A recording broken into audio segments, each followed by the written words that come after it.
আসসালামু আলাইকুম, স্বাগতম বাংলা স্কুপ সংবাদে। আমি মোহাম্মদ কিবরিয়া আজকের সব আন্তর্জাতিক খবর নিয়ে হাজির হয়েছি। শুরুতেই জানিয়ে দিব সংবাদ শিরোনাম, তারপর বিস্তারিত। ইরান ইসরায়েল সংঘাত পাল্টে দিল মধ্যপ্রাচ্যের হিসাব নিকাশ। ভারত ও পাকিস্তানের মধ্যে ২০২৬ সালে যুদ্ধ হতে পারে। ইরান ইস্যুতে ফের ফুঁসছেন ট্রাম্প, আবার কি হবে হামলা? ভেনেজুয়েলার মাটিতে ট্রাম্পের প্রথম বোমা হামলা, যুদ্ধ কি তবে আসন্ন? যুদ্ধ, সংঘাত আর জেন জিদের বিক্ষোভে উত্তাল ছিল বিশ্ব। আসসালামু আলাইকুম, স্বাগতম জানাচ্ছি বাংলা স্কুপ সংবাদে। আমি মোহাম্মদ কিবরিয়া।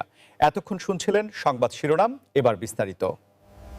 মধ্যপ্রাচ্যের ভূরাজনীতিতে বর্তমানে যে অস্থিরতা বিরাজ করছে তা কেবল ওই অঞ্চলের জন্য নয়, বরং পুরো বিশ্বের অর্থনীতির জন্যই এক বিরাট উদ্বেগের কারণ হয়ে দাঁড়িয়েছে। বিশেষ করে ইরান এবং ইসরায়েলের মধ্যকার সরাসরি সংঘাত দীর্ঘদিনের ছায়াযুদ্ধকে এখন একদম প্রকাশ্য লড়াইয়ের রূপ দিয়েছে, যা এই অঞ্চলের পুরো সমীকরণটাই পাল্টে দিচ্ছে। আপনারা যদি একটু গভীরভাবে লক্ষ্য করেন তবে দেখবেন, আগে ইরান এবং ইসরায়েলের মধ্যকার এই বিরোধ মূলত প্রক্সি যোদ্ধাদের মাধ্যমে সীমাবদ্ধ ছিল, কিন্তু সাম্প্রতিক সময়ে সরাসরি ড্রোন এবং মিসাইল হামলা এই সংঘাতকে এক নতুন মাত্রায় নিয়ে গেছে। এই পরিবর্তনের ফলে মধ্যপ্রাচ্যের দেশগুলো এখন দুশ্চিন্তায় রয়েছে যে তারা কার পক্ষ নেবে বা কিভাবে নিজেদের নিরপেক্ষ রাখবে। বিশেষ করে সৌদি আরব, জর্ডান এবং সংযুক্ত আরব আমিরাতের মতো দেশগুলো এখন এক কঠিন ভারসাম্য বজায় রাখার চেষ্টা করছে। এই সংঘাত কেবল সামরিক লড়াই নয়, বরং এর পেছনে রয়েছে তেলের বাজারের নিয়ন্ত্রণ এবং বৈশ্বিক শক্তির আধিপত্য বিস্তারের এক দীর্ঘ লড়াই। বিশেষজ্ঞরা মনে করছেন, যদি এই পরিস্থিতি আরও অবনতির দিকে যায় তবে বিশ্ববাজারে জ্বালানি তেলের দাম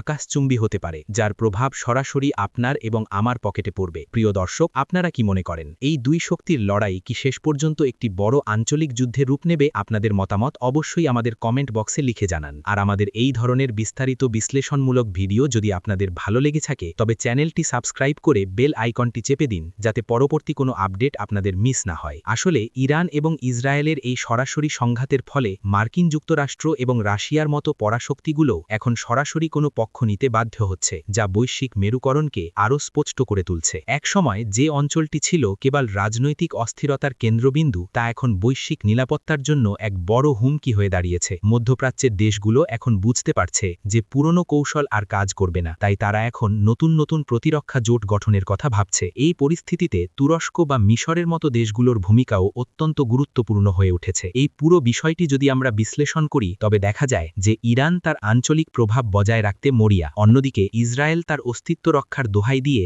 যে কোনো পদক্ষেপ নিতে প্রস্তুত। এই দুই অনড় অবস্থানের মাঝখানে পড়ে সাধারণ মানুষের জীবনযাত্রা এবং বৈশ্বিক সরবরাহ ব্যবস্থা এক বিশাল ঝুঁকির মুখে রয়েছে। তাই এই পরিস্থিতির প্রতিটি আপডেট রাখা আমাদের সবার জন্যই জরুরি, কারণ সুদূর মধ্যপ্রাচ্যের এই আগুনের আজ আমাদের অর্থনীতিতেও লাগবে। ভারত এবং পাকিস্তানের মধ্যকার বৈরী সম্পর্ক নতুন কিছু নয়, কিন্তু সম্প্রতি কিছু আন্তর্জাতিক থিঙ্ক ট্যাঙ্ক এবং সামরিক বিশ্লেষকদের প্রতিবেদনে উঠে এসেছে যে ২০২৬ সাল নাগাদ এই দুই পরমাণু শক্তিধর দেশের মধ্যে আবারও একটি বড় ধরনের সামরিক সংঘাত বা যুদ্ধের সম্ভাবনা দেখা দিতে পারে। এই খবরটি দক্ষিণ এশিয়ার রাজনীতিতে এক প্রচণ্ড আলোড়ন সৃষ্টি করেছে এবং সাধারণ মানুষের মনে আতঙ্কের সঞ্চার করেছে। যদিও বর্তমানে দুই দেশের সীমান্ত তুলনামূলকভাবে শান্ত, কিন্তু তলে তলে সামরিক প্রস্তুতির কোনো ঘাটতি নেই। ভারত তার সামরিক বাহিনীকে অত্যাধুনিক প্রযুক্তিতে সজ্জিত করছে, অন্যদিকে পাকিস্তানও তাদের প্রতিরক্ষা ব্যবস্থাকে জোরদার করার চেষ্টা চালাচ্ছে। বিশেষজ্ঞরা বলছেন, জলবায়ু পরিবর্তন, পানির হিস্যা এবং অমীমাংসিত সীমান্ত সমস্যাগুলো ২০২৬ সালের দিকে এক চূড়ান্ত রূপ নিতে পারে। বিশেষ করে সিন্ধু নদের পানি বণ্টন নিয়ে যে দীর্ঘদিনের বিতর্ক রয়েছে, তা যদি কোনো সমঝোতায় না পৌঁছায় তবে সেটিই হতে পারে যুদ্ধের প্রধান কারণ।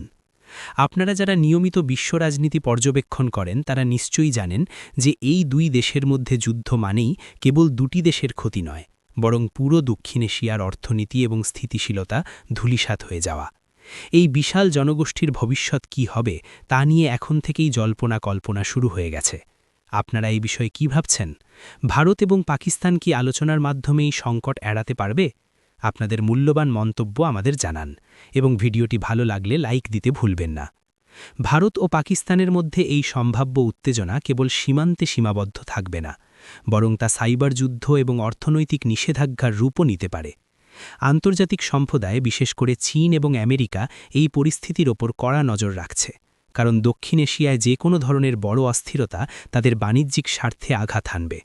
2026 সাল আসতে এখনও কিছুটা সময় থাকলেও সামরিক মহড়া এবং কূটনৈতিক বাকযুদ্ধ যেভাবে বাড়ছে, তাতে শান্তিপ্রিয় মানুষের মনে দুশ্চিন্তা থাকাটাই স্বাভাবিক।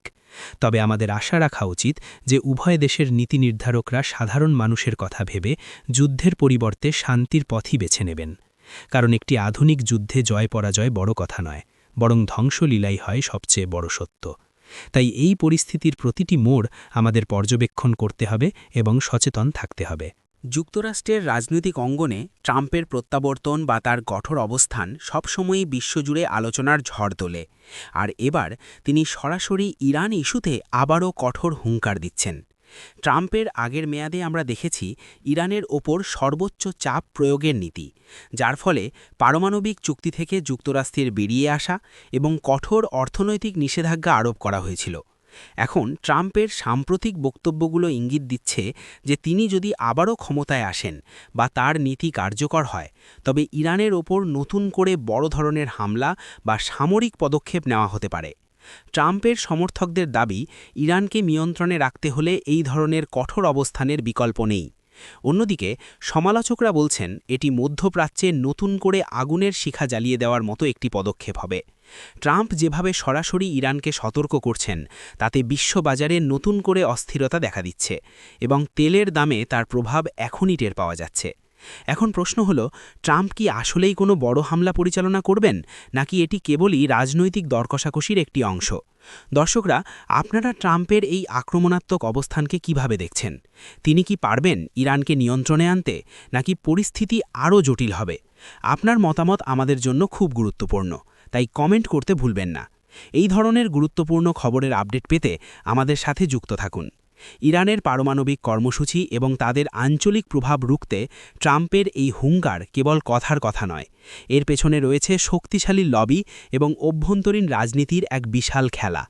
ইরানও ট্রাম্পের এই হুমকির জবাবে পাল্টা হুঁশিয়ারি দিচ্ছে, যার ফলে পুরো আন্তর্জাতিক মহল এখন এক উত্তেজনাকর পরিস্থিতির মধ্য দিয়ে যাচ্ছে।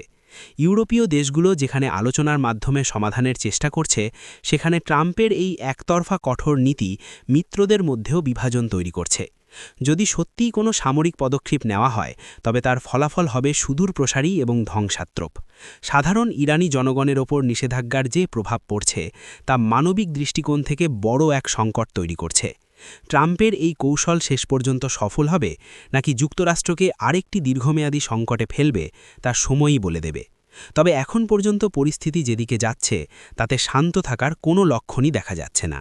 ভেনেজুয়েলার রাজনৈতিক ও অর্থনৈতিক পরিস্থিতি দীর্ঘকাল ধরে অস্থিতিশীল থাকলেও সাম্প্রতিক সময়ে সেখানে ট্রাম্পের প্রভাব বা সরাসরি কোনো সামরিক হস্তক্ষেপের খবর নতুন করে শঙ্কা জাগিয়ে তুলেছে। যদিও সরাসরি বোমা হামলা শব্দটির ব্যবহার অনেক সময় রূপক হতে পারে বা নির্দিষ্ট কৌশলগত লক্ষ্যবস্তুকে বোঝাতে পারে, কিন্তু ভেনেজুয়েলার মাটিতে যুক্তরাষ্ট্রের যে কোনো ধরনের সক্রিয়তা পুরো লাতিন আমেরিকায় যুদ্ধের দামামা বাজিয়ে দিতে পারে।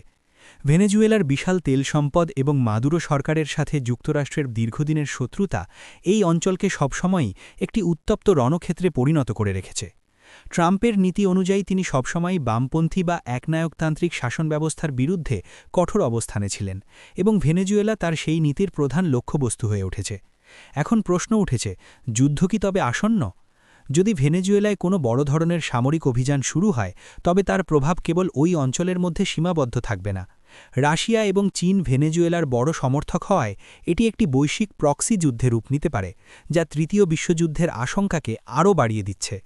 বন্ধুরা, আপনারা কি মনে করেন লাতিন আমেরিকায় আমেরিকার এই হস্তক্ষেপ যুক্তিযুক্ত? এই পরিস্থিতিতে ভেনেজুয়েলার সাধারণ মানুষের ভবিষ্যৎ কী হতে পারে? আপনার চিন্তাভাবনা আমাদের সাথে শেয়ার করুন। আমাদের ভিডিওটি শেয়ার করে অন্যদেরও জানার সুযোগ করে দিন। ভেনেজুয়েলার অর্থনীতি এমনিতেই ধুঁকছে, সেখানে যদি নতুন করে যুদ্ধ শুরু হয়, তবে তা এক ভয়াবহ মানবিক বিপর্যয় ডেকে আনবে। মুদ্রাস্ফীতি এবং খাদ্যাভাবের কারণে লক্ষ লক্ষ মানুষ ইতিমধ্যে দেশ ছেড়ে পালিয়েছে, আর এখন যুদ্ধের শঙ্কা তাদের জীবনকে আরও দুর্বিষহ করে তুলছে। ট্রাম্পের এই কঠোর অবস্থান হয়তো তার নিজের দেশের ভোটারদের তুষ্ট করতে পারে, কিন্তু আন্তর্জাতিক আইনের দৃষ্টিতে এটি কতটুকু গ্রহণযোগ্য তা নিয়ে বড় বিতর্ক রয়েছে। দক্ষিণ আমেরিকার অন্যান্য দেশগুলো এই অস্থিরতায় উদ্বিগ্ন, কারণ একটি দেশে আগুন লাগলে তার আঁচ প্রতিবেশীদের গায়েও লাগে।